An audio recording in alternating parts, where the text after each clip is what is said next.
So my car had earlier here the symbol that I had an update, so I pressed on it and it showed me the most recent update included the following: Ford Power Up 3.5.2. Big things are coming.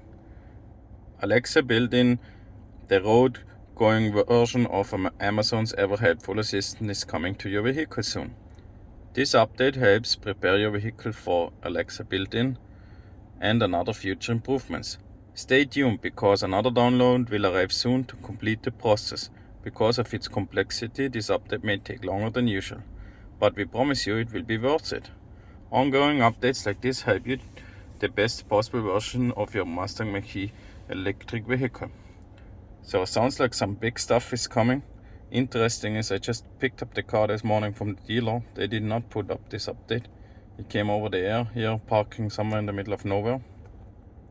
If you see any other changes besides that it says it is prepared for Alexa, let me know in the comments below. Would be really interesting.